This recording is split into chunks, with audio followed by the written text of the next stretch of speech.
Hello guys, welcome to MCC. मैं हूं आपका आरवी सर। कैसे हो बेटा सभी? तो चलिए, तो आज हम लोग, मैंने आपको बताया था कि आज 16th ऑफ को आपको दो पेपर का सॉल्यूशन मैं करवाऊंगा। पहला तो मैंने डाल दिया था 11:30 पे, आप लोगों ने देख लिया होगा ऑल्सो। सेकंड जो पेपर है वो आपका आएगा। ठीक है, तो ये 16 पेपर है। इसका टाइमिंग तो मैं अभी आपको फिक्स नहीं बता सकता कि कितने बजे आएगा, बट हाँ, आपको 16 को मिल जाएगा।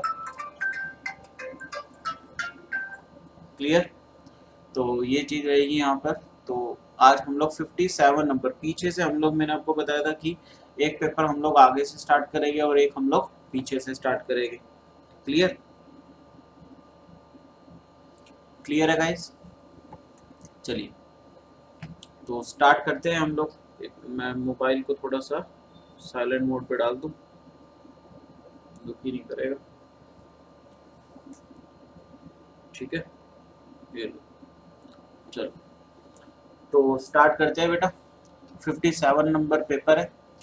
तो चलो, हम लोग अब जैसा कि पीछे से स्टार्ट कर रहे हैं, तो एक प्रथा चला देते हैं कि जब पीछे वाला पेपर स्टार्ट करे तो पीछे से स्टार्ट करेंगे क्वेश्चन भी।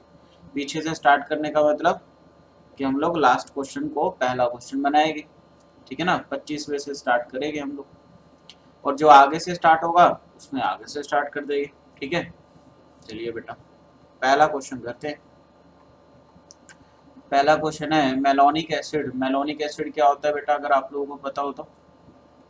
CH2COH, और यहाँ पर भी एक COH होता है।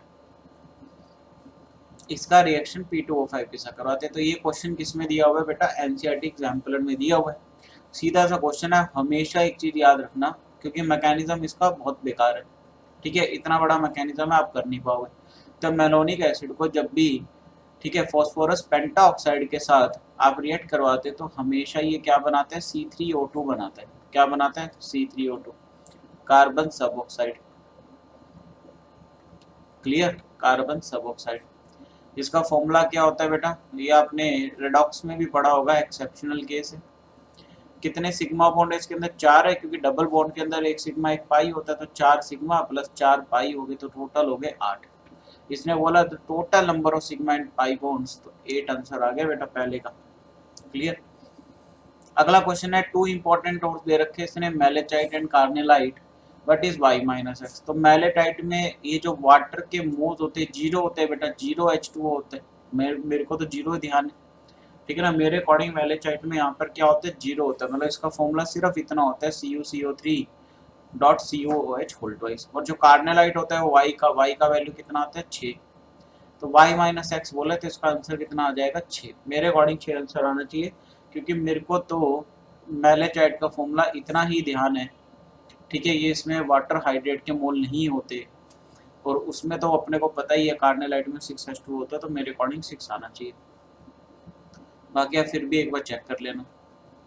अगला जो क्वेश्चन है वो उसने पूछे स्टीरियो आइसोमर कौन कौन सा शो करेगा। तो पहला अगर मैं देखूं तो 2 हाइड्रोक्सी प्रोपेनोइक एसिड। तो 2 पे हाइड्रोक्सी है, तो ये तो बेटा कर जाएगा। एक ये कायरल सेंटर है, पहला करके। दूसरा अगर देखूं, 2 मिथाइल ब्यूट 1 इन। ब्यूट है, 1 पे इन है, 2 पे मिथाइल है। तो यहाँ पे अगर मैं देखूं तो sp3 एटम होना चाहिए कार्बन। ठीक है ना, अगर यहाँ पर मैं देखूं तो ये CH2 होगा बेटा, HH आएगा ना, तो ये तो वैसे ही नहीं होगा, ये भी नहीं होगा बेटा। क्लियर? एक दो। ठीक है, अच्छा, इसको अगर मैं देखूं तो यहाँ पर CH3, यहाँ पर ये वाला दो हाइड्रोजन, ये तो नहीं होगा बेटा। 2 मिथाइल ब्यूट 1, ये तो नहीं होगा। तीसरा देखूं मैं अगर, तो ब्यूटेन 2,3 डाइओल। तो ब्यूटेन 2,3 डाइओल में अगर मैं बात करूं, ब्यूटेन 2,3 डाइओल मतलब इस पोजीशन पे रहेगा। तो बेटा अगर इस पे देखो तो ये भी स्टीरियो है, ये भी है, तो ये तो कर गया 2। अगला मैं अगर देखूं 4 पे, 3 मिथाइल ब्यूटेनॉइक एसिड। अब ब्यूटेनॉइक है मतलब यहाँ पर होगा, तीसरे पे मिथाइल है, 1 2 3, यहाँ पर मिथाइल पाएगा 22। ठीक है, अब इसमें बात करूं तो CH3, यहाँ पे भी CH3, इसका मतलब ये भी नहीं करेगा। Clear. 3 methyl but 3 methyl but 1 yne, पांचवा अगर मैं देखूं 3 मिथाइल ब्यूट 1 आइन, मतलब 1 आइन है ना, तो यहाँ पर तो ट्रिपल बॉन्ड हो गया, 1 2 3, यहाँ पर मिथाइल हो गया। अब यहाँ पर अगर अपन बात करें तो ये CH3 है, यहाँ पे भी CH3, ये भी नहीं करेगा बेटा। और इसमें देखूं तो यहाँ पर ये भी नहीं करेगा, ठीक है ना, ये तो करेगा ही। 2 3 डाइक्लोरोब्यूटेन बेटा ये कर जाएगा, बिल्कुल OH के जैसा ही है, ठीक है। 2 ब्रोमो 3 मिथाइल पेंटेन, 6 का देखते हैं। 2 ब्रोमो 3 मिथाइल पेंटेन, देखना जरा, 5 2 ब्रोमो 3 मिथाइल, ये करेगा। तो यहाँ पर H आ गया बेटा, एक ग्रुप अलग, दूसरा ग्रुप अलग, तीसरा अलग, चौथा अलग, ये कर गया, बिल्कुल ये कर जाएगा बेटा। 2 methyl butanoic acid, butanoic acid यहाँ पर ये आ गए। अब 2 पे मिथाइल है तो 1 2, यहाँ पर मिथाइल है बेटा, ठीक है। अगर मैं देखूं तो CH3 तो चारों ग्रुप डिफरेंट है, ये कर गया, 1 2 3 4 5, 5 करेंगे तो 5 बेटा आंसर आ गया। क्लियर, 5 इसका आंसर आ गया। अगला क्वेश्चन देखिए, the change in the oxidation state of iodine when excess chlorine water is added to an iodide salt. ये क्वेश्चन तो बेटा मेरे हिसाब से तो मतलब ये क्वेश्चन तो जाना पहचाना लग रहा है, किसी पेपर में ये क्वेश्चन सेम आ चुका है। और जहां तक मुझे इसका आंसर ध्यान है तो 6 के आसपास इसका आंसर था बेटा। कैसे करते हो अपन, करना भी बताए थे भाई। The change in the oxidation state of iodine when excess, देखो भाई, एक पोटेशियम आयोडाइड साल्ट ले लिया मैंने, मान लो इसके अंदर मैंने क्या डाला, iodine plus I2 plus Cl2 डाला। तो आप याद रखना हमेशा I2 जब भी एक्सेस क्लोरीन वाटर लेते हैं हम लोग, आयोडीन को जब एक्सेस क्लोरीन वाटर के अंदर रिएक्ट करते हैं तो ये HiO3 बना लेता है बेटा, वाटर भी साथ में होगा ना, और साथ में प्लस क्या बनेगा, KCl बन जाएगा। HiO3 में प्लस आई, ये +5 और ये -1 पे, तो 0 से -1 पे गया, -1 का चेंज आया, 0 से +5 पे गया 5 का, तो 5 माइनस का -1 इक्वल टू 6। तो टोटल चेंज कितना आ गया, 6 का। तो देखो मैंने आपको बोला था ना 6 आंसर इसका मेरे को लगभग ध्यान से। क्लियर। अगला क्वेश्चन है, इतना ग्राम ये ऐड करा, इतना डेल्टा टीबी, तो डेल्टा टीबी वाला फॉर्मूला लगाएंगे बेटा, I इंटू का KB इंटू का M। I तो हो गया बेटा 1, इसमें कुछ नहीं दे रखा। KB यहाँ पर कितना है बेटा, 1.7 केल्विन, किलोग्राम है ना, कोई बात नहीं। मोलैलिटी में कितना है, 1.22 ग्राम इसका मास है, मोलर मास M है, 100 ग्राम है, इंटू 1000 भी करूंगा क्योंकि केजी में लेना है। तो यहाँ से कितना आ गया बेटा, ये डेल्टा टीबी अपने को दे दिया 0.17, तो M कितना आ गया 1.7 इंटू का 1.22, मोलर मास M यहाँ पर ऊपर 10 भी बचा हुआ है बेटा, ठीक है, इंटू का 0.17। तो अब ये 100 तो ऊपर चला गया और ये 1000 नीचे आ गया, 1000 से 1000 कैंसिल, 17 से 17 कैंसिल, तो मोलर मास कितना आ गया बेटा 122, ठीक है। तो 122 ग्राम मोलर मास आ गया अपना, 122 ग्राम, तो ये आंसर आ जाएगा। अगला क्वेश्चन है, एक्वा सॉल्यूशन ऑफ निकल कंटेन्स NiH2O6 2+। अब इसने बोला इसका मैग्नेटिक मोमेंट इसने दे दिया 2.83 बोहर मैग्नेटॉन। इसका मतलब इसके पास नंबर ऑफ अनपेड इलेक्ट्रॉन कितने हो गए बेटा, नंबर ऑफ अनपेड हो गए, इसके बाद 2। अगर 2 इसके पास नंबर ऑफ अनपेड इलेक्ट्रॉन है, इसका मतलब वाटर जो है यहाँ पर वो वीक फील्ड है, वीक फील्ड है बेटा। अब इसने बोला जब इसके अंदर हमने NH3 को ऐड करा तो यहाँ पर जो कॉम्प्लेक्स बनना चाहिए वो ये बनना चाहिए, ठीक है, ये बनेगा। अब आपको पता होगा, एक मैं आपको नोट डाल के पॉइंट लिखवा देता हूँ, अगर Ni+2 आ जाए या Fe+2 आ जाए या फिर Mn+2 आ जाए, इन सबके साथ NH3 वीक फील्ड की तरह बिहेव करता है, वीक फील्ड की तरह बिहेव करता है। ये बात आपको याद रखनी है, एक्सपेरिमेंटल चीज है ये, की तरह बिहेव करता है। क्लियर? तो ये एक्सपेरिमेंटल है, ये आपको याद रखना है। तो अब यहाँ पर निकल +2 में आ रहे हैं, तो अपने इसमें सीरीज में है ये। क्लियर? तो यहाँ पर ये वीक फील्ड की तरह बिहेव करेगा, और वीक फील्ड की तरह करेगा तो पेयरिंग यहाँ पे भी नहीं होगी, इसका मतलब मैग्नेटिक मोमेंट सेम रहेगा, तो it will remain same. Clear? चलिए अगला क्वेश्चन है, how many among the following imparts coloured to the Bunsen flame when flame test is carried out. तो अपने को पता ही है बेटा, बेरिलियम एंड मैग्नीशियम दो ही ऐसे इसमें अपन को दिख रहे हैं मेटल जो कि फ्लेम टेस्ट नहीं देते, मतलब कलर नहीं देते, do not give colour, white colour के होते हैं। अब इसका रीजन क्या, आप रीजन पूछो तो इसकी आयोनाइजेशन एनर्जी बहुत ज़्यादा होती है, because of high ionisation energy. तो ज़्यादा आयोनाइजेशन एनर्जी के कारण इलेक्ट्रॉन जो है यहाँ पे एक्साइट करता नहीं है, जिसकी वजह से कलर होता नहीं है। तो कितने कलर देंगे, तो 7 है ये, 3 3 6 और 1 7, तो 5 दे देंगे, 2 नहीं देंगे। ये ऑप्शन आ गया। अगला क्वेश्चन है, 4 ml of HCl solution of pH इतना is mixed with 6 ml of NaOH।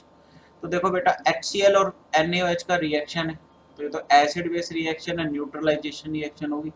यहाँ से NaCl प्लस वाटर बने। जब भी ऐसा कुछ क्वेश्चन आ जाए, क्या करोगे, सबसे पहले हम मिली मोल्स निकाल लो, किसके, एसिड। तो मिली मोल्स ऑफ HCl निकाल लो, कितना आएगा ये, 4 × 10⁻²। फिर ऐसी मिली मोल्स आप निकाल लो किसके, बेस के। अब इसने देखो बेस का pH दे दिया, जबकि बेस का pOH डिफाइन होता है। तो pH 12 है, तो pOH कितना होगा, 2। ठीक है, तो OH माइनस आयन की कंसंट्रेशन कितना है, 10⁻², तो ये आ गया 6 × 10⁻²। दोनों में से मिली मोल ज्यादा किसके है भाई, ये ज्यादा बड़ी वैल्यू है, ये ज्यादा बड़ी वैल्यू है, तो ओवरऑल सॉल्यूशन क्या होगा, बेसिक नेचर का होगा। बेसिक नेचर का होगा तो OH माइनस की कंसंट्रेशन कितनी आ जाएगी, रिमेनिंग। ठीक है ना, रिमेनिंग OH माइनस कितना बचेगा, बेस को कुछ तो न्यूट्रलाइज कर देगा ना। तो 4, ये कितना हो गया, 2 × 10⁻², इतना मोलर कंसंट्रेशन बच गया भाई, इतना कंसंट्रेशन।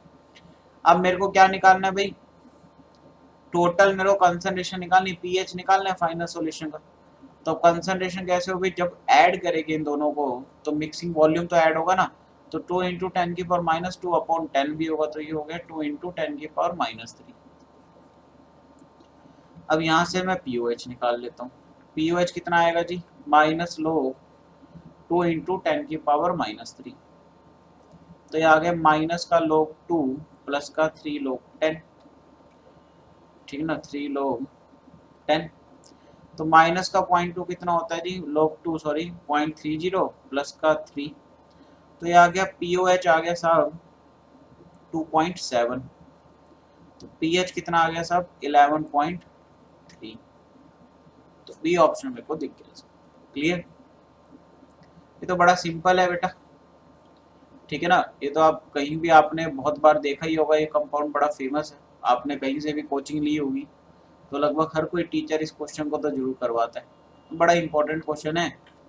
ठीक है, तो हर कोई करवाता ही। अब अगर फिर भी आप लोगों ने नहीं पढ़ा हो, मान लो आप में से बहुत सारे बच्चे ऐसे भी जिन्होंने कोचिंग नहीं ली होगी, या हो सकता है कईयों को पढ़ाया ना गया हो ये, तो ये वाला जो पाई बॉन्ड होता है ना बीच वाला, ये एक्चुअली में होता है बेटा आउट ऑफ द प्लेन। इस मॉलिक्यूल में एक्सपेरिमेंटली देखा गया है कि आउट ऑफ द प्लेन होता है, मतलब मॉलिक्यूल का इसका कोई लेना देना नहीं, आउट ऑफ द प्लेन है। जब हम लोग इसका रिएक्शन हाइड्रोजन 1 इक्विवेलेंट इसने दे रखा है निकल की प्रेजेंस, तो ये आपको पता ही है भाई, ये रिडक्शन करवाएगा, रिड्यूस कर देगा डबल बॉन्ड, तो ये अल्केन में कन्वर्ट करते हैं। तो अब यहाँ पर क्या होता है, ऑल दो मॉलिक्यूल के एरोमेटिक है। एरोमेटिक क्यों है, अब आपको यहाँ पर बीच वाला पाई बॉन्ड नहीं गिनना। क्यों? क्योंकि वो तो आउट ऑफ द प्लेन है, और हक्कल रूल लगता है हमेशा प्लेनर में, जो प्लेन के अंदर है पाई बॉन्ड उन्हीं को गिनते हैं, मतलब वो पेरीफेरी पे लगता है हमेशा, पेरीफेरी पे। क्लियर? तो यहाँ पर क्या होगा, तो यहाँ पर अगर मैं इस बॉन्ड को हटा दूं, यहाँ पर H आ गया, यहाँ पर H आ गया, तो 1 2 3 4 5 6 7, तो 7 इलेक्ट्रॉन है, 14 पाई इलेक्ट्रॉन, मतलब हक्कल रूल को ऑबे अब भी कर रहे हैं, एरोमेटिक भी रहेगा। तो इसका आंसर ये आ जाना चाहिए कि बीच वाले बॉन्ड क्योंकि आउट ऑफ द प्लेन है, तो कोई ज्योमेट्री पे फर्क नहीं पड़ेगा। तो सी ऑप्शन मेरे को मैच करता हुआ दिख रहा है, सी ऑप्शन ये आ गया। अगला question, which of the following represent the correct order of the activity in the given compound. भाई एक्टिविटी निकालनी है, ठीक है। तो यहाँ पर अपन को क्या दिख रहा है भाई, एसिटिक एसिड के साथ क्या लगा रखे, एक तो प्लस आई लगा रखे, CH3 का प्लस आई लगेगा, FClBr का माइनस आई। तो अगर देखें तो माइनस आई CH2COH की माइनस आई एसिडिक एसिड की एक्टिविटी को बढ़ाते हैं। तो बढ़ाता है तो फिर सबसे पहले FClBr में सबसे ज्यादा माइनस आई F का होगा, तो F का सबसे पहले आना चाहिए, फिर Cl, फिर Br, और लास्ट में कौन आएगा, प्लस आई वाला CH3, क्योंकि वो तो घटाते हैं। तो फिर इसका मतलब डी ऑप्शन अपना मैच करता हुआ दिख रहा है, तो डी आंसर आ गया। अगला क्वेश्चन है यहाँ पर CH3CH2 and double bond O। यहाँ से आप देखो इसने ये कंपाउंड कैसे बनाया होगा, ये वाला एक H यहाँ गया होगा, ये पाई बॉन्ड यहाँ आया होगा। भाई ऐसा काम तो अपन टोटोमेरिज्म में करते, ये नाइट्रोसो तो ऑक्सीजन हो गया, क्लियर। सॉरी यहाँ पर सिंगल बॉन्ड, ये OH, क्लियर। तो ये तो टोटोमेरिज्म हो गया, सीधा ही दिख रहा है अपने को। अगला क्वेश्चन है, the number of aldol reaction that occur in the given transformation is. अच्छा इसने ट्रांसफॉर्मेशन दे रखा है भाई ऐसा कुछ, ये एक एल्डिहाइड दे दिया इसने और साथ में 4 मॉलिक्यूल इसके एल्डिहाइड के दे दिए। इसने बोला यहाँ पर कंसंट्रेटेड NaOH, कंसंट्रेटेड NaOH होगा तो आपको पता ही है कि यहाँ पर क्या होता है, कैनिजारो होती है, क्योंकि एल्डोल में क्या होता है, डाइल्यूट होता है। कंसंट्रेटेड किसमें होता है, कैनिजारो में होता है। तो अब आपको पता ही है एल्डोल कैसे है, एल्डोल में हमेशा आपको पता है कि अल्फा कार्बन हम लोग काउंट करते हैं कितने, एल्डिहाइड पे क्या काउंट करते हैं, अल्फा कार्बन, जबकि कैनिजारो के अंदर अल्फा कार्बन नहीं होना चाहिए, ठीक है ना। तो यहाँ पर 3 अल्फा हाइड्रोजन है, 3 अल्फा हाइड्रोजन है, इसका मतलब 3 बार एल्डोल होगा, 3 बार एल्डोल होगा। अब यहाँ पर खाली एल्डोल होगा बेटा, यहाँ पर इसने हीट नहीं दे रखा तो लास्ट में वाटर नहीं निकलेगा यहाँ पर, ये ध्यान रखना, अगर हीट देता तो निकलता। तो लास्ट में नहीं तो 3 बार एल्डोल होगा, और लास्ट में जब उसका फाइनली हम लोग कैनिजारो करेंगे तो कुछ ऐसा। कैनिजारो करने पे क्या होता है अपने को, एक तो एसिडिक मतलब एक तो अपने को कार्बोक्सिलेट आयन मिलता है कोई, ठीक है ना, सॉल्ट मिलता है, और एक क्या मिलता है अपन को, अल्कोहलिक पार्ट। तो इसने अल्कोहलिक पार्ट दे दिया। इसने पूछा कितने एल्डोल करेगी, तो भैया जितने अल्फा हाइड्रोजन हो गए, तो 3 अल्फा हाइड्रोजन है, ठीक है ना, तो 3 बार ये एल्डोल कर जाएगा, 3 आंसर आ जाएगा, क्लियर। अब देखो भी आगे, अगला क्वेश्चन है, give the IUPAC name of Meta chloro. अब मेटा इसने लगा दिए तो बेटा इसमें मतलब बेंजीन तो होगा, बेंजीन के आगे इसने CH2 और ये कुछ इस तरह का रहा होगा, और इसके मेटा पोजीशन पे इसने लगा दिया CH2Cl, क्लियर। अब IUPAC नेम लिखना है, तो IUPAC में आपको पता ही है भाई, इसका तो IUPAC नेम भी बेंजीन ही होता है। तो बेंजीन वाला देख लो, बेंजीन तो पेरेंट चेन रहेगी, तो यहाँ पर तो पेरेंट चेन प्रोपेन प्रोपेन दिखा रहा है, बेंजीन लास्ट वाले में दिखा रहा है, तो लास्ट वाला ही अपना आंसर हो गया। तो बहुत सिंपल था। अगला क्वेश्चन है बेटा, in which of the following molecule the number of possible angle X angles is maximum in the anionic part of their solid state. तो बेटा PbR5 जब सॉलिड स्टेट में होता है तो आपको पता होना चाहिए कैसे ब्रेक करता है बेटा, PbR4 प्लस, मतलब यहाँ पे प्लस आता है, प्लस Br माइनस। अगर N2O5 है तो N2O5 कैसे टूटता है बेटा, ये टूटता है NO2 plus plus NO3 minus. अगर PCl5 है सॉलिड स्टेट में, है PCl5 सॉलिड स्टेट में कैसे टूटता है, PCl4 plus plus PCl6 minus, ठीक है। और अगर Cl2O6 है तो Cl2O6 कैसे टूटता है बेटा, ClO2 plus plus ClO4 minus, ठीक है। तो ये क्या हो गया अपना बेटा Cl2O6, ठीक है ना, इसका ब्रेकेज हो गया। तो अब यहाँ पर क्या होगा भाई, सारे एनायनिक पार्ट की हाइब्रिडाइजेशन निकाल लो, इसकी तो निकलेगी नहीं। ये देखो तो यहाँ पर NO3 मैंने 5 और एक 6 तो sp2 हो गया। ये यहाँ पर देखूँ तो sp3d2 हो गया, 5 और 6 5 11 और एक 12 sp3d2। ये यहाँ पे देखो तो 7 और 1 8 sp3 हो गया। इसका मतलब सबसे ज्यादा बॉन्ड एंगल इसमें sp3d2 में पाएगा, तो PCl5 इसका क्या आ जाएगा, आंसर आ जाएगा बेटा। अगला क्वेश्चन क्या, consider the atomization of Br2 according to the reaction. ठीक है, ठीक है। If the heat of atomization of bromine gas is इतना, standard molar entropy of Br2 and Br इतना, calculate the degree of dissociation, alpha निकालना है बेटा हमें, when the total pressure is इतना। ठीक है भाई, तो अपने पास ये रिएक्शन है Br2 से 2Br। ठीक है, अब मुझे अगर अल्फा निकालना है तो भाई पहले मुझे देखो, पहले तो डेल्टा एस निकाल लेते हैं। डेल्टा एस नोट कितना हो गया अपना, चेंज इन एंट्रोपी अगर निकालता हूँ मैं, प्रोडक्ट माइनस रिएक्टेंट होता है, तो Br2 का हो गया 1 मोल का 175 है, तो 2 मोल का इतना, माइनस का 245.4, तो ये 5 दूनी 10 15 3 350 माइनस का 245.4, 245 सॉरी। ठीक है, तो ये 345 100 और 4 104.6 आ गए, ये आ गया जूल पर मोल। डेल्टा एच नोट इसने दे रखा है कितना बेटा, 82 किलो जूल है, तो 82 इंटू 10⁻³ जूल पर मोल हो गया।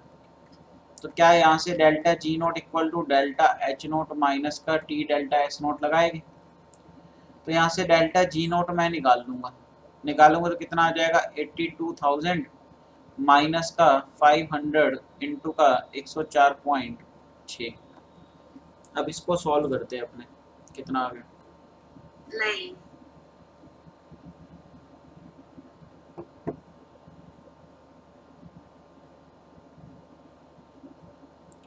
ये आ गया 104.6 इंटू का 500, ये आ गया 52,300 बेटा। 82,000 में मैंने माइनस करा 52,300, क्लियर। तो ये आ गया 82,000 माइनस का 52,300, ये आ गया 29,700, इतना जूल आ गया, जूल पर मोल। अब देखो, अब मेरे को यहाँ से अल्फा निकालना है, तो प्रेशर दे रखा है, तो मैं क्या डेल्टा जी नोट को लिख सकता हूँ, माइनस का 2.303 RT ln KP। अगर मैं माइनस 2.303 लगाऊंगा तो ऐसे भी लिख सकता हूँ, माइनस RT ln KP, ये ज़्यादा बेटर। तो ln KP कितना हो जाएगा, आप लोग निकालना चाहते हो इसने, क्योंकि एंटी लोग यहाँ पर दे रखा है, आप चाहे यहाँ पर ही आएगा तो आपको पता चल जाएगा। तो ln KP कितना हो गया, तो ये हो गया 29,700 अपॉन 8.314 इंटू का 500। तो यहाँ से देखते जरा कितना आ गया, तो अपने यहाँ से देखेंगे, इसको सॉल्व करेंगे, तो ये आ गया 8.314 इंटू का 500, ये आ गया 4157। अब 29,700 डिवाइडेड बाय 4157, ये आ गया 7.144। तो ln KP का वैल्यू आ गया बेटा, यहाँ कर रहा हूँ मैं, ln KP का वैल्यू आ गया 7.144। तो यहाँ से KP कितना हो जाएगा बेटा, e की पावर माइनस का 7.144। अब इसका आंसर निकाल लें, तो कैलकुलेटर में होता ही अपना, तो e की पावर माइनस का 7.144, ये आ गया अपने पास बेटा 0.00078। ठीक है, इतना आ गया।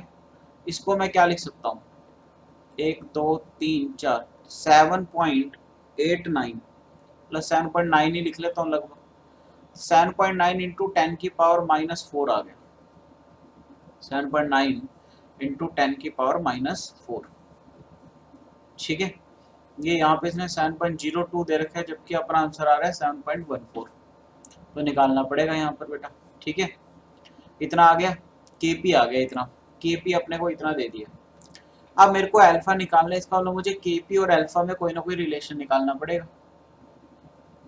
अब देखो, अब KP और अल्फा में रिलेशन निकालना है, तो मैं इसको मिटो देता हूँ, ठीक है ना, तभी तो निकलेगा अल्फा। केपी और अल्फा में सोचो रिलेशन क्या होगा, ध्यान करो। अब यहाँ पर केमिकल इक्विलिब्रियम अपन को लगाना पड़ेगा और एक्सप्रेशन निकालना पड़ेगा, ठीक है। कैसे निकालना पड़ेगा देखो,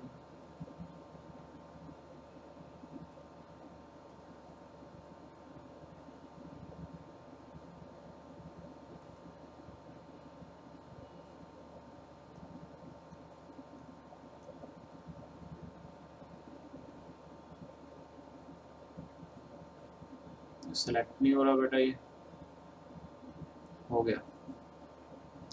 तो टाइम जीरो पे सपोज इसका 1 मोल मान लो, इसके 0, T equal to T time पे इक्विलिब्रियम पर अगर डिग्री ऑफ डिसोसिएशन अल्फा है तो इसमें 1 माइनस अल्फा हो गया, तो यहाँ पर 2 अल्फा हो गया बेटा। तो केपी क्या होता है, पार्शियल प्रेशर, इसका स्क्वायर हो जाएगा तो 4 alpha square upon 1 minus alpha, ठीक है। 4 alpha square upon 1 minus alpha. तो 1 माइनस अल्फा जो है इसने दिया हुआ है, alpha is less very very less than 1, तो यहाँ से के पी इक्वल टू आ गया मेरा 4 अल्फा स्क्वायर। अल्फा स्क्वायर यहाँ से आ गया के पी 7.9 इंटू 10 की पावर माइनस 4 अपॉन 4। तो 7.9 को 4 से डिवाइड करना है अपन को, 7.9 डिवाइडेड बाई 4, ये आ गया 1.975 इंटू 10 की पावर माइनस 4। तो लगभग इसको 2 ही मान लूँ मैं बेटा, लगभग अप्रोक्सीमेट 2 मान ले तो 2 इंटू 10 की पावर माइनस 4, तो ये अल्फा स्क्वायर आ गया। क्लियर। तो अल्फा कितना आएगा, ये 7.98 आया था ना यहाँ पे, तो बात एक ही है, ठीक है। तो इसको एक काम कर लेते यार, इसको और भी सिंपल कर लेते थोड़ा, 4 दूनी 8 2, हाँ। तो अल्फा स्क्वायर है, अब अल्फा, तो अल्फा इक्वल टू कितना आ गया, रूट में 2 इंटू 10 की पावर माइनस 1, ठीक है। कहीं हम लोग गलती तो नहीं कर रहे हैं यहाँ पर, केपी की पावर माइनस 7 पे, तो ये आ गया 7.9 इंटू 10 की पावर माइनस 4, 7.98, ठीक है ना, सॉरी 7.8। क्लियर। यहाँ पे इंटू 10 की पावर माइनस 4 हो गया, उसके बाद यहाँ पर हमने निकाला 7 पॉइंट, अच्छा ठीक है, के पी निकल गया, के पी इक्वल टू इतना आ गया 4 अल्फा स्क्वायर। 4 से डिवाइड करूँगा इसको तो बेटा इतना आएगा ये, ठीक है। इसका लगभग अगर 8 मान लूंगा तो 4 तो नहीं 8 होता है, 2 इंटू 10 की पावर माइनस 4 आएगा, सॉरी, ठीक है ना। तो 2 इंटू 4 मतलब ये आ गया रूट इंटू 10 की पावर माइनस 2।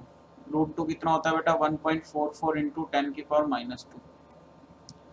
तो अब यहाँ पे -2 में तो कोई आंसर ऐसा दे ही नहीं रखा है अपने को बेटा, 1.44, ऐसा तो कुछ ऑप्शन दे नहीं रखा है।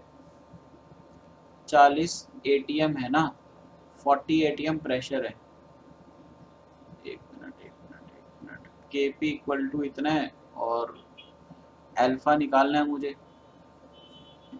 तो यहाँ पर ये 4 जो है के पी एटीएम में आया, 4 अल्फा स्क्वायर,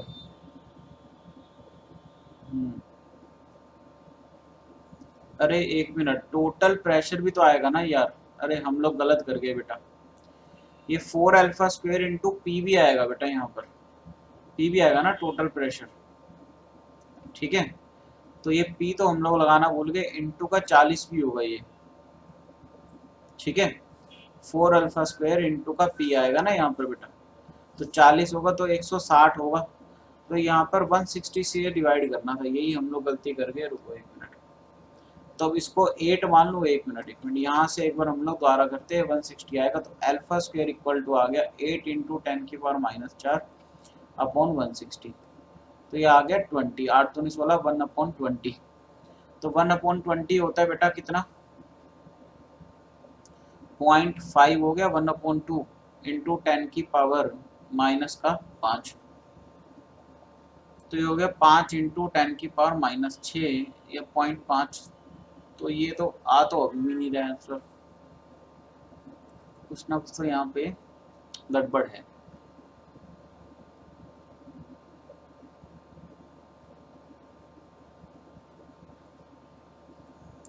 तो ये एंटीलोप का वैल्यू सही निकला अपने का, वहाँ पे कुछ ना कुछ तो गड़बड़ हो गई है।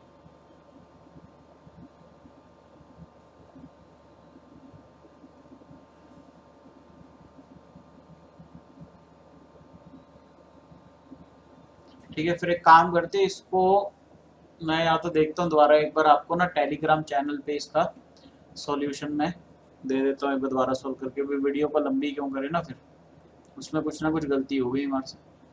The rate of reaction is doubled for every 10 degrees Celsius rise in temperature. The increase in rate as a result of an increase in temperature from 10 degrees Celsius to 100 degrees Celsius is how many times of the original rate? ठीक है बेटा, तो याद रखना भाई, increase in जो temperature होता है, इंक्रीज इन रेट, ठीक है, इंक्रीज इन रेट जो होता है ये इक्वल टू हम लोग लेते हैं कि कितना ऊपर यहाँ पर लेके हम लोग अमाउंट आर की पावर चेंज कितना हुआ डिवाइडेड बाय इसको कर देंगे 10 से डिवाइड। सिंपल से याद रखना, बस 10 से 100 डिग्री सेल्सियस पे बोल रहे हैं ये, मतलब आर टी प्लस 10 हम लोग ऐसे लेते हैं ना अपॉन आर टी, तो ये इक्वल टू क्या होता है अल्फा। तो यहाँ पर जो अल्फा होगा इसको याद रखना कि डेल्टा टी चेंज कितना हुआ टेम्परेचर का और अपॉन 10 करना है, सीधा आ जाएगा अपना आंसर। क्लियर, तो ये कितना आ गया बेटा, ये आ गया 10 चेंज आया 90, 90 अपॉन 10 मतलब 9, तो ये कितना आ गया 2 डिग्री सेल्सियस से बढ़ता है तो अल्फा की वैल्यू 2 है, तो 2 की पावर 9 आ गई बेटा। 2 की पावर 9 कितना होता है, तो 2 की पावर 5 तो होता है 32, ठीक है। अब 32 इंटू 4 हो करना है ना, 2 की पावर 5 इंटू 2 की पावर 4, तो 16 करना है, और 32 इंटू 16, 6 तो नहीं 12, 6 दिया 18 और 1 19, 2 3, 2 9 तो 11, 3 4 और 1 5, 512, 512 आ गया बेटा, बी आंसर आ गया। अगला दिया हुआ इन सेल, तो ये दिया हुआ बेटा Zn से Zn+2 बन रहा है, +2 इलेक्ट्रॉन इसने लूज करे, और 2H प्लस ने 2 इलेक्ट्रॉन गेन करके बेटा क्या बना लिया, हाइड्रोजन बना लिया। करेंगे टोटल रिएक्शन लिखेंगे Zn प्लस का 2H प्लस से Zn+2 बना प्लस का हाइड्रोजन बना। ई सेल इक्वल टू निकालते हैं बेटा, तो इसने बोला वह शिफ्ट इक्विलिब्रियम कहाँ करेगा, ठीक है। ई नोट सेल माइनस का 0.059 अपॉन 2 लोग, अब यहाँ पर क्या होगा देखो, partial pressure of H2 N2 का concentration of Zn+2 upon Zn solid में ये तो आएगा नहीं, H प्लस का कंसंट्रेशन का स्क्वायर आ जाएगा नीचे। क्लियर, उसने बोला कि एडिशन टू H2SO4, अगर इसने H2SO4 का एडिशन कर दिया बेटा कैथोडिक कंपार्टमेंट में, कैथोडिक कंपार्टमेंट मतलब ये रहा, ये कैथोड का आया ना, दिस इज फ्रॉम कैथोड, तो इसका मतलब इसने H प्लस की कॉन्सेंट्रेशन बढ़ा दी। H प्लस की अगर कॉन्सेंट्रेशन बढ़ी तो यहाँ पर माइनस है ना बेटा, तो ई सेल बढ़ जाएगा, ई सेल यहाँ पर क्या हो जाएगा, इंक्रीज हो जाएगा। अगर प्लस होता तो डिक्रीज होता, माइनस है तो इंक्रीज होगा। ई सेल बढ़ गया, ई सेल बढ़ गया तो शिफ्ट जो है रिएक्शन वो फॉरवर्ड जाएगी, क्योंकि H प्लस की कंसंट्रेशन बढ़ रही है ना, H प्लस की बढ़ी तो रिएक्शन फॉरवर्ड जाएगी, तो increase the E cell and equilibrium shift to the right, बिल्कुल सही है, सी ऑप्शन बिल्कुल सही आएगा। आगे से दिया हुआ है phenolphthalein is obtained by heating phthalic anhydride, तो बेटा पहले तो थैलिक एनहाइड्रेट बना लेते हैं विद कंसंट्रेटेड H2SO4, ठीक है अभी, ठीक है बेटा। यहाँ पर देखो थैलिक एनहाइड्रेट बनाए थे अपने, this is the phthalic anhydride, इसको बोलते हैं थैलिक एनहाइड्रेट। अब इसने बोला इसको रिएक्ट करवाया H2SO4 के साथ, कंसंट्रेटेड H2SO4, और यहाँ से इसने बना दिया क्या, फिनोल्फ्थालीन। फिनोल्फ्थालीन का फॉर्मूला देख लो बेटा अगर आपको नहीं आता तो,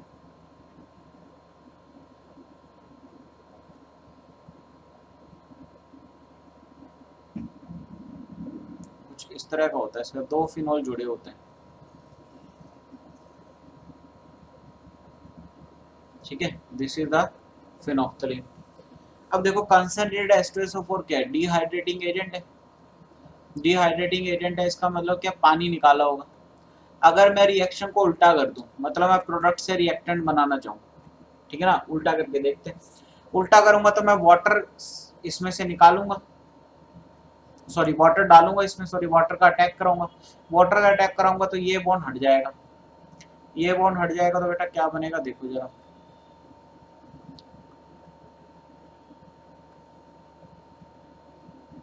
यहाँ पर OH लग गया, यहाँ पर OH लग गया। अब एक कार्बन पे 2 OH आना तो स्टेबल नहीं है, तो यहाँ से क्या निकल जाएगा, वाटर निकल जाएगा बेटा। तो एक तो वही थैलिक एनहाइड्राइड ही बन गया वापस, एक तो वापस से क्या बन गया बेटा, थैलिक एनहाइड्राइड ही बन गया देखो, ठीक है। और साथ में क्या हो गए, 2 मोल किसके निकल जाएंगे, फिनोल के निकल जाएंगे, तो ये फिनोल निकल गया नीचे। तो इसने क्या बोला, phenolphthalein is obtained by heating, इसका मतलब इसको हीट करा होगा फिनोल के साथ, तो फिनोल इसका आंसर आ जाएगा। तो चलिए अभी क्वेश्चन नंबर 7 देखते हैं।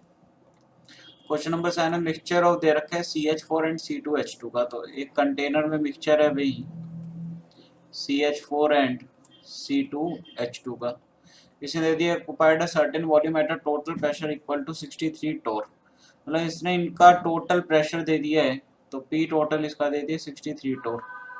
अब उसने इसको बंद करवाया और CO2H2O निकला, तो पहले तो रिएक्शन अपन करवाते हैं CH4O2 के साथ बेटा, तो ये बनेगा यहाँ से CO2 प्लस का H2O। अगर मैं इसको बैलेंस कर दूं तो ये आ जाएगा 2 2 दूनी 4, और यहाँ पर भी लग जाएगा 2, तो ये बन गया देखो 2 दूनी 4 और 4 ऑक्सीजन बैलेंस हो गया। अब मैं सपोज इसके मोल्स मान लूं मैं x, ठीक है, तो C2H2 कितना हो गया 63 माइनस एक्स, या कैसे भी कर लो, इसके x मान लो, इसके 63 माइनस एक्स हो जाएगा। तो अगर इसके x मान लिए तो ये भी x हुआ बेटा, ठीक है। और अगला अगला C2H2 है प्लस का O2 करूंगा यहाँ पर, तो ये बनेगा बेटा CO2 प्लस का H2। अब बैलेंस करूं तो यहाँ पर कार्बन 2 है, तो 2 दूनी 4 और 1 5, तो 5/2 लग गया यहाँ पर। तो फिर इसका कितना हो जाएगा 63 माइनस एक्स, अब यहाँ पर डबल हो रहा है तो 2 इंटू 63 माइनस का एक्स, क्लियर, डबल हो गया ना यहाँ पर इसके। अब इसने टोटल प्रेशर ये दिया है कितना, इसने दिया है the pressure was found to be 69 torr, मतलब इसने यहाँ से क्या दे दिया है, अगर मैं CO2 का टोटल प्रेशर निकालूं, प्रेशर ऑफ CO2 टोटल निकालूं इसका, ठीक है ना, टोटल प्रेशर निकालूं तो ये अपने को आ गया x प्लस का 63 इंटू 2 कितना हो गया 3 to the 6 6 to the 12, 126 minus का 2x इक्वल टू 69, क्लियर, ये हो गया, क्लियर है, इतना आ गया ये। अब यहाँ से क्या करना है अपन को कि ये 69 में से 126 माइनस करें, 126 में से 69 माइनस करें तो यहाँ पर बच गया कितना बेटा 7 बच गया, और यहाँ पर 5 बच गया 57, तो minus x equal to minus 57, तो x इक्वल टू 57 आ गया, क्लियर, x 57 आ गया। अब x 57 आ गया तो यहाँ पर मैं क्या निकाल लूँ, CO2 के मोल निकाल लेता हूँ, टोटल मेरा टोटल आ जाएगा ना, फिर मोल फ्रैक्शन में किसका निकालना है, CH4 का निकालना है बेटा, ठीक है। तो ये यहाँ पर कितना है x है ना, तो 57 आया, तो C2H2 का और CH4 का, तो CH4 के मोल आ गए 57 अपॉन कितना बेटा, टोटल 63 दे रखा था 57, अब ये कितना हो गया 3 एकम 3, 3 यहाँ पे आ गया 19, और ये 3 टू द 19 अपॉन 21, तो 19 अपॉन 21 आ गया, तो ए ऑप्शन इसका आ गया। देखो ये मोल फ्रैक्शन निकालना था अपने को CH4 का, तो x कितना आ गया 57, तो ये आ गया, तो ये आ गया इसका ए ऑप्शन बेटा, क्लियर। अगला क्वेश्चन है the compound formed when ethyl bromide is heated with dry silver oxide. तो इथाइल ब्रोमाइड लिया हुआ है अपने पास CH3CH2Br। देखो बेटा इसका जब रिएक्शन हम लोग करवाते हैं Ag2O से ड्राई सिल्वर ऑक्साइड के साथ, Ag2O ड्राई जब लेते हैं तो याद रखना जब भी ड्राई सिल्वर ऑक्साइड लेंगे तो इससे ईथर बनेगा, और अगर मान लो Ag2O कभी आपको हाइड्रेटेड दे दिया, मतलब वाटर मिला के दे दिया, तो ये सबसे पहले तो यहाँ से क्या बना लेगा, AgOH। क्लियर। AgOH जैसे ही बनाएगा ये इसके साथ क्या दे देगा, ये अल्कोहल दे देगा उसके साथ, मतलब जैसे ही इसको कराएंगे तो ये CH3Br को निकाल देगा बाहर और अल्कोहल दे देगा, तो यहाँ पर डाइथाइल ईथर बन जाएगा अपना। ठीक है, ये मतलब इस तरह का बन जाएगा CH3 CH2O CH2 CH3। Clear, B option आ गया। अगला है question, the heat of combustion of CXHY carbon hydrogen and इतना the heat of formation of CXHY। अब हीट ऑफ फॉर्मेशन क्या होता है बेटा, डेफिनेशन क्या कहती है कि 1 मोल अपन को कंपाउंड बनाना है, CXHY बनाना है इसके कॉरस्पॉन्डिंग एटम से, तो 1 मोल इसका फिक्स रखना है, तो इसका मतलब x मोल ऑफ कार्बन आ गया plus y/2 mole of hydrogen आ गया, तभी तो बनेगा ये बेटा। तो यहाँ से ठीक है, मेरे को हीट ऑफ फॉर्मेशन निकालना है, तो इसका देख लो, इसका माइनस करूंगा, इसकी कितनी है CXHY की, heat of combustion of CXHY A है, माइनस का x मोल ऑफ B है प्लस माइनस का y/2 मोल इनटू का C, कितना आ गया बेटा ये A माइनस का XB प्लस का माइनस का CY/2 या YC/2, तो A माइनस का, अब ये कितना आ गया देखो, इसको अच्छा एलसीएम ले ले इसका, एलसीएम नहीं लेना तो सीधा भी कर सकते हैं, देखो यहाँ पर इसका 1 मोल था ना, ए आएगा इसका, ठीक है, तो डेल्टा HF माइनस का दिस माइनस का दिस, तो A माइनस XB माइनस का Y/2C। Clear, product minus reactant होता है ना बेटा, ठीक है, तो ये आ गया, तो ये आ गया अपना, इसमें से ऑप्शन मैच देखना है अपने को, माइनस का A प्लस का A सॉरी माइनस का XB माइनस का YC, तो ये आ गया बी ऑप्शन, बी ऑप्शन अपना बिल्कुल मैच कर रहा है बेटा। क्लियर। अगला क्वेश्चन है, among the following metal oxide which is most basic, ZnO Al2O3 As2O3 K2O, तो बेटा K2O होगा, क्यों, क्योंकि आपको पता ही होगा along the period basic character decrease होता है, बेसिक करेक्टर डिक्रीज। और आपको वैसे भी पता होगा, ये भी नहीं पता तो आपको पता होना चाहिए हमेशा कि अल्कली मेटल्स के जो ऑक्साइड होते हैं बेटा, alkali metals oxides are most basic. अगर ये बात भी पता है तब भी आप यही ऑप्शन लगाओगे, नहीं तो ऊपर वाला पता है तो ऊपर वाला, ठीक है, तो डी ऑप्शन इसमें आ जाएगा।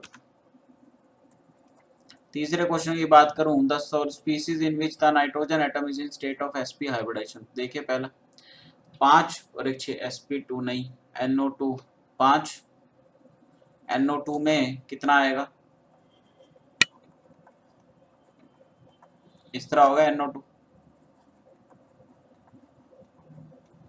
इसमें भी नहीं होगा, NO2 प्लस में 5 और एक 4, 4/2, 2 का मतलब sp, इसमें sp आएगा तो ये आंसर आ जाएगा। Clear. X-rays can be generated by accelerating electron in a vacuum and letting them impact on atoms in a metal surface. If the 1000 electron volt kinetic energy of the electron is completely converted to photon energy, if the electron current is itna, how many protons are produced in itna second? Clear. देखना ये क्या बोल रहा है कि वही अपना एक मेटल रोड लिया, मेटल रोड पे स्ट्राइक करवाया तो इलेक्ट्रॉन बाहर निकलेगा, इलेक्ट्रॉन बाहर निकलेगा तो उसने वो पूछा वो वेव लेंथ जो बनेगी उस वेव के अंदर कितने नंबर ऑफ इलेक्ट्रॉन्स है वो अपन को निकालने। तो यहाँ पे सबसे पहले देखो अपने को क्या दिया हुआ है, करंट इसने दे दिया 1.5 इंटू 10⁻⁻5 एम्पियर। क्या करंट होता है चार्ज अपॉन टाइम, तो यहाँ से चार्ज निकाल सकता हूँ मैं, करंट दे दिया 1.5 इंटू 10⁻⁻5 इंटू टाइम दे दिया 10⁻⁻10, तो ये हो गया 1.5 इंटू 10⁻⁻15 कूलम। अब चार्ज इक्वल टू क्या होता है, नंबर ऑफ इलेक्ट्रॉन, आपने पढ़ा हुआ है formula, number of electron into का चार्ज ऑन 1 इलेक्ट्रॉन,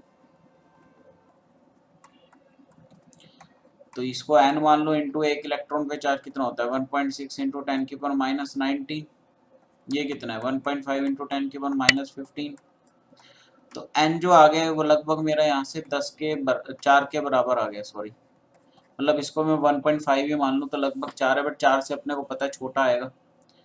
तो 4 आ गया, 10⁴ आ गया ना, सॉरी 10⁴ आएगा, 10⁴ आ गया अपने n। तो n क्या, नंबर ऑफ इलेक्ट्रॉन।